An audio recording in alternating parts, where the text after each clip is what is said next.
Further remarks, the good member from the 19th District, Representative McEntire. Thank you, Mr. Speaker. Wow, what doesn't work? I think I could go through a list of things that don't work. I know what does work, and that is setting high expectations. Children are amazing people.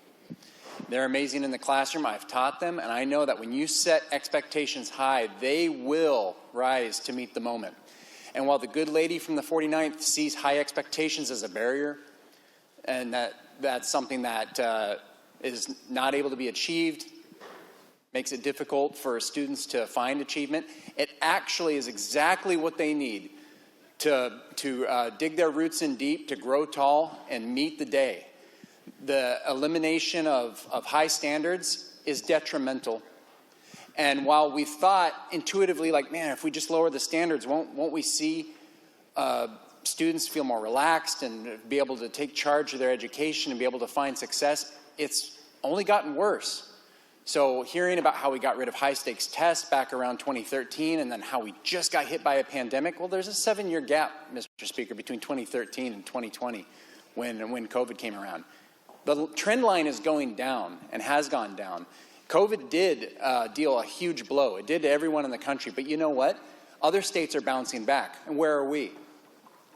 Why aren't we bouncing back? How is it that COVID has been more devastating to Washingtonians and we're getting beat by Mississippi, Mr. Speaker? Mississippi is beating us in reading and math. How are these things possible? Because others have high standards. I want to express to you my gratitude to the gentleman from the 25th for this amendment. Because at first glance, I didn't like it because I didn't read it close enough. I thought it was a relativistic standard about being in like the top percentile or something, which is no achievement at all. But it's an objective standard. It's an absolute term. Hit that 70% in reading and math, and good things will come. And then you have something to strive for. Where the good lady from the 37th was talking about how we recognize schools that get in the top 10% or the top 20%. 'Tis no achievement, Mr. Speaker. Someone has to be in the top 10%. It's a thing of statistics. It is no achievement to be in the top 10% of a failing education program. Where's the absolute terms in which we're going to judge student achievement? It's right here in this amendment. Get to 70% and good things will come your way. I remember having to, all right, I'll say I lied to my students once, okay? Just one time. We were doing the state test. And the student said, Mr. McEntire, why do we have to do this test? And it was a science test because I was a science teacher, and that was one of the metrics that we were going to test. And a lot of the students checked out. And you know what they said they were going to do? They were just going to click next, next, click A, B, C, A, B, C, A, B, C on the multiple choice test and just get through it.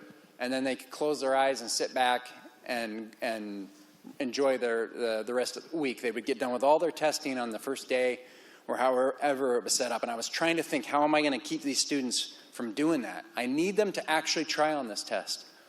I want to see where they're really at, see if we've really made growth. So you know what I did? You know what I said to them? I said, you know, this test is tied to sports funding. And if you guys can pass this test, all of you, money will probably come in that will get you new equipment, new uniforms, things like that, new equipment for the sport. Wouldn't that be nice? So I had to think of anything, something to try and get them to be engaged. Because they said, what is the point? What's the point of this test? What is the point, Mr. Speaker? What are the point of these tests? What is the point of these low metrics that we set where there's no downside to just clicking next through all the questions and failing the test? We're going to pass them. Kid's going to go to the next grade. We don't hold anybody back anymore. So what is the incentive? That's what it's about. It's about incentives, and it's about absolute terms of success, 70%. And I think I know where this comes from, the gentleman from the 25th, from the military. The military works on objective metrics, not relativistic. If you're trying to get into a high-speed school, be a Navy SEAL or something, they don't say, oh, if you're in the top 10%, you can go. No, they say you have to hit these metrics. You have to have a 290 on your physical fitness test or you can't go. Hard, absolute metrics, not relativistic. That's what we're going for. And that's what I think not just this amendment, but I think that's what the whole system needs, Mr. Speaker. I think the entire education system needs to get back to high standards and rigor for success. Because like I said when I started this speech, children are amazing people. They are so adaptable, and they will meet the moment. You set the standards high, tell them to aim high, and they will achieve high. Bring down those standards, and they'll go right down with them. That's what's happened in the state, and it's what continues to happen, and what will continue to happen, provided that this line of thought continues in the underlying bill. But this amendment can do something amazing, a real boost in our confidence. Please vote yes.